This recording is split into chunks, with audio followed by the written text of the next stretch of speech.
couple weeks ago, OlympusDAO lost and later recovered $250,000 due to insufficient function parameter validation flaw. This is like a typical blog post that you're going to see.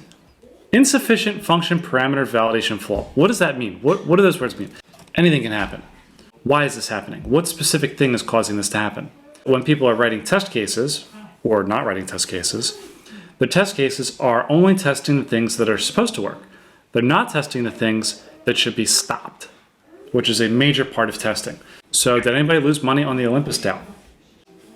So here's another thing about these functions and these hacks that are coming out all the time, is that once a hack happens, you have to get all the money. You can't just be like, oh, OpenSea, I found a way to hack OpenSea, but I'm only going to take $1,000. That's not how it works. If you hack OpenSea, you have to take all the money. There's only two options. Here are the options. Don't hack, or hack and get all the money. And then a non-option is hack and get some of the money. Does anybody know why? Because you'll feel guilty halfway. Well, yeah, maybe there's multiple reasons. The problem is that if you hack it halfway, somebody else will find it and finish the job. Hacks are a well-known major part of blockchain. Everybody's anonymous, reputation is limited, people don't care about each other. When you hack some smart contract, the evidence of how you did it is right there. Anybody can see it. Remember, this is robot world. So when you hack something, they might hack it so fast that they hack it before you hack it. They watch you hack it, they study the result, they modify it, they hack it, and then you get nothing. If you hack it, then you decide if you can refund it. If you hack it halfway, then you can only decide what happens to your half of the money. The other half is, quote, gone forever, because you don't know who that is, and it's a robot that's anonymous, so very likely the person who set up an anonymous robot to hack hackers probably has no interest in giving it back. Also, if you see a hack and you don't execute it, you call the project owner. Who are you talking to? Are you talking to the CEO? Are you talking to the customer support representative? As soon as you open your mouth and say that this is hackable, that's a blank check. You can either cash that check, or when you tell it to somebody else, they can cash the check, right? So if you're giving it to the CEO, the thought is that they're not going to cash the check to defect on their own project. I'm not going to go into that. That's obvious why. But if you give it to the customer support representative, maybe they will just take all the money. So even reporting it to the vendor is a risky proposition. Taking all of the money is the only way to prevent anybody else from taking all the money. That's the quote. That is why you see sometimes where somebody hacks something and then they give it all back. What's the point? Why hack everything if you give it back? Well, they didn't just give it back. They took everything and then they waited for the problem to get fixed and then they gave it back. People are leaving that step out. Otherwise, you would be hearing stories like somebody took all the money and gave it back, and in that same second that they gave it back, somebody else took all the money. What are the legal implications of that? Of what? Taking all the money? Yeah, of white hat hacking that way. Because maybe I can envision somebody's original intention was just to keep all the money for themselves, but they somehow didn't get away with hiding everything, and governments know who they are. So then they say, oh, well, my intention all along was just to give it back. Of course. It's hard to know the difference. Oh, yeah.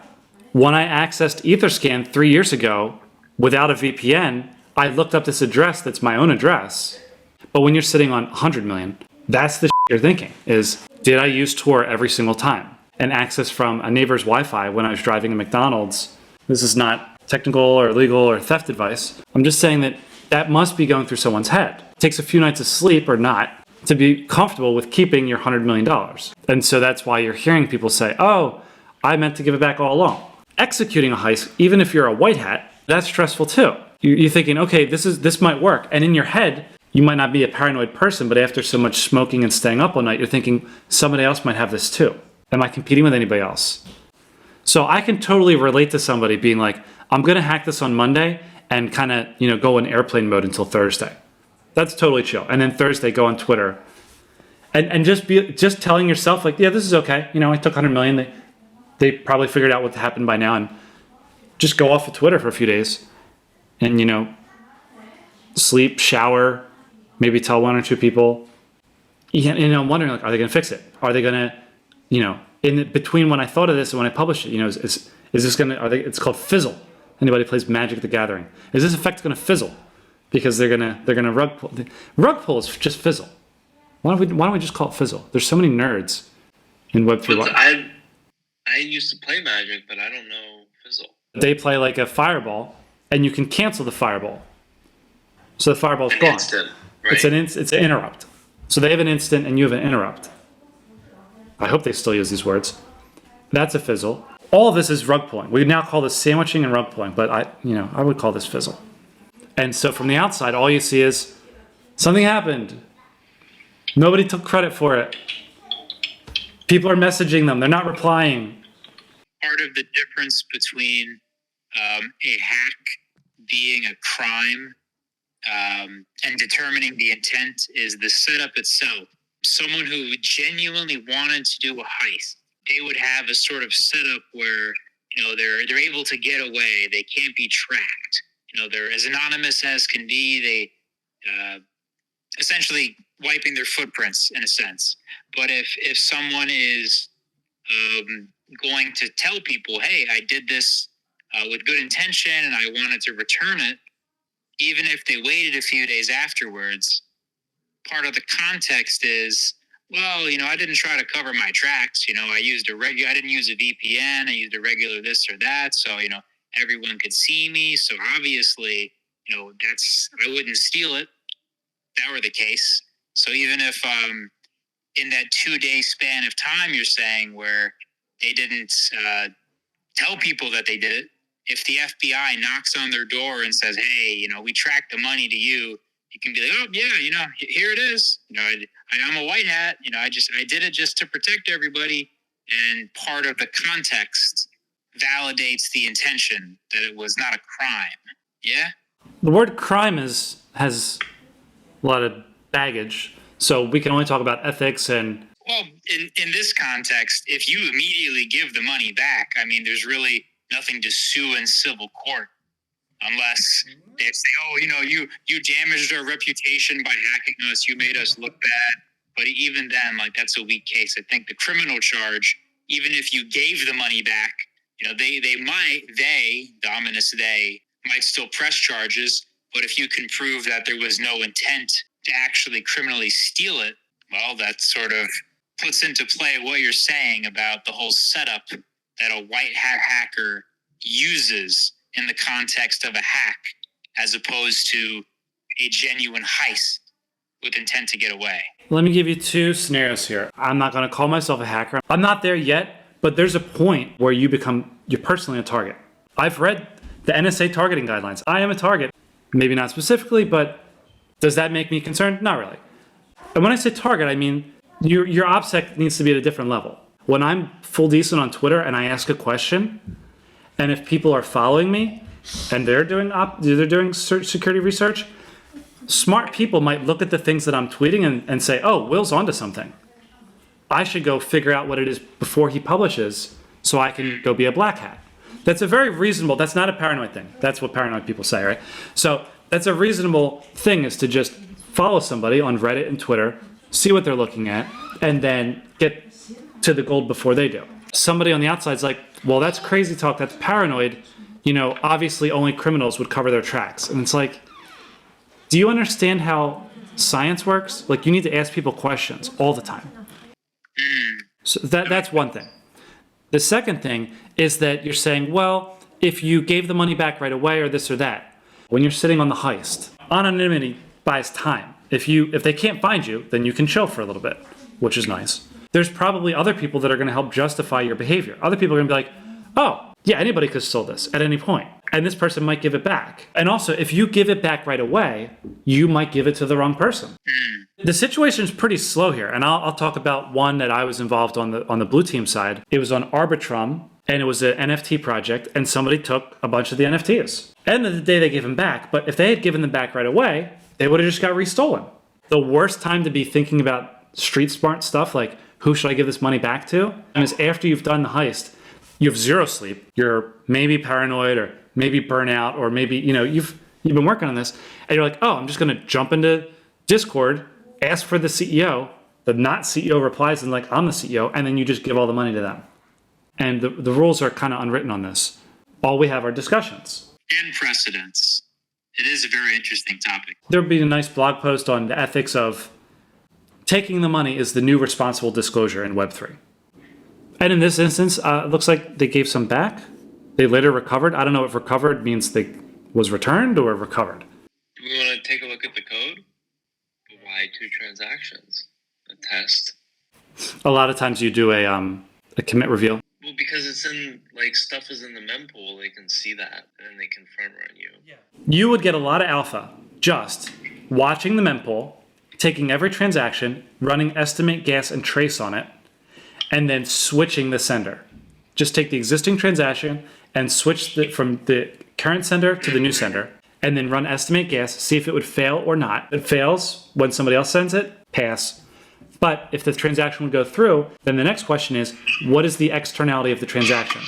Does it result in receiving a lot of ether? If you wrote that bot first and start hitting a few times, and you're like, wow. So then you make a second bot that looks for tokens. And then the third bot, it gets more complicated, like looking for under collateralized positions on compound finance. Okay, let's find this transaction. Transfer. Wolf. This is interacting with the hack contract. Okay, the funds were stolen here. Let's find it. Call, static call, call, static call, call, static call. Where are static calls again? So static calls when you access a contract, but you do not, you're just reading information. So A29 is the robot. Robot calls something static. I guess we can look it up. Could it get needed information? Could. It's looking up the balance of this 5.6 address. See, they're trying to get all of the money. Maybe that's what's going on. Or just know when to stop, because you don't want to get your transaction reverted. Okay, so balance of, and then it provides a balance of this. So for the address 7F, whatever this is, it gets a balance of 30 trillion. Okay, next. It's going to perform a call against this thing. Bond fixed expiry teller. Okay. And this call, first it called the robot. The robot got the amount to steal. Then the robot called this bond expiry to burn stuff. Then it burned it. Then it came back. Then it wanted to get, okay, so it called this bond expiration thing. It burned something. And then the bond expiration asked it, what is the underlying? It gets the underlying. This bond contract is now going to perform the transfer, for a quantity of, same quantity. Okay, so it looks like whatever this bond contract is has permission against whatever this token is for $300 million or $300,000 worth of stuff. So what happened is this other contract has permission. Every permission is a vector for attack. So it went to this bond contract. It said, okay, I'm going to expire this bond. And then the bond contract asked for the underlying.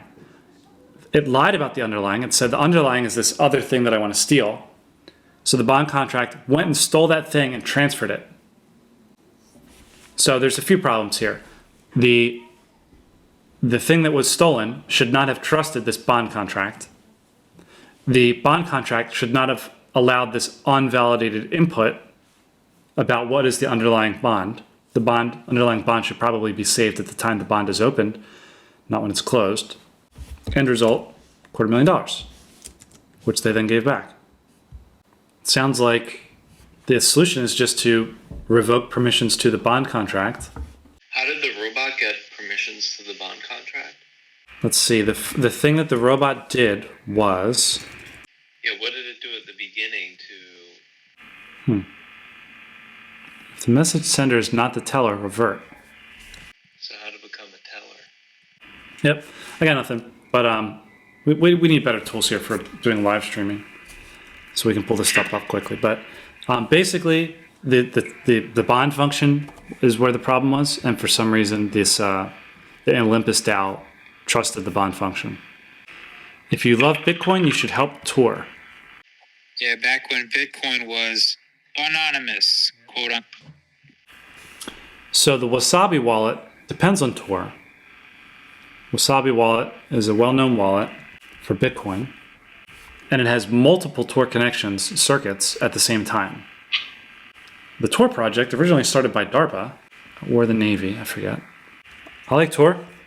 We should support Tor, for sure. This is a low number. We can boost this.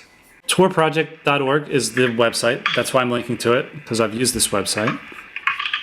This is definitely a good project. I support Tor. It's going to be at least +1 by the end of tonight. You can get a hoodie.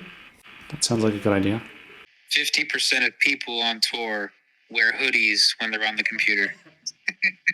100% of news articles that talk about people using Tor show pictures of people wearing hoodies. Black hoodies too. Black hoodies. Hoodies that look just like this. For sure. Okay, I'm going to get a hoodie. All right, well, hope they fit good. Get a size medium. Sweatshirts, size medium. Do I need a large? Well, I got something. Good. All right, I'm going to support it. Good. Next. Okay, I have a question. Yeah. When it comes to the transferring, right? Well, I've tried to analyze before like a couple of different wallets after they stolen. And I saw different robots there. Like some of robots were just throwing and separating all these NFTs to the other wallets. So at the same time, there were maybe like 20 different wallets, and they were transferring to each other again and again. At some point, it wasn't easy even to following all those transactions because there were many transactions. Yeah. So what makes this exactly that robot special than the others? Because if there is 5 transaction, you can easily understand it is not a pro deck, right? But there were other robots there too. So what are other options to make this more pro? Yeah, so we have tools for this. We were featured earlier was Dirty Hash. Okay. Dirty Hash can help with this. There's another tool by EY called Token Trace EY. There are other tools that are used by government and regulators to track this for fraud and KYC purposes. No, the solution is you just need to keep clicking. The good news is that every time that they recycle or move transactions around, this is costing them money. So they're not going to do it infinite times, even if they send it back and forth and back and forth. It will be easier to use a robot to study this stuff than it is to click and click and click. But clicking is effective too. Many people can find the result just by clicking on Etherscan, using Google Doc to track your progress, and then click, click, click, click, click, and just find your way to the end. That's effective too. There's another problem, is because especially if you're doing cross-chain or bridge transactions, it's very difficult to track these things because there's no click yet on Etherscan to go find this transaction on, Binance. There's no button for that. Tools will get better, and there will be hyperlinks from everything to everything. So as time goes forward, these things will become more transparent, even with bridges. Okay, after the crossing the chain, well, let's say those assets then. So is there any chance to also transferring all those assets to the ledger maybe? Is it make secure? Then how it's going to be? Yep. Then, is it the best solution for the keeping all those assets in the ledger at the end of all these transactions, of course? Yeah, that is best practice.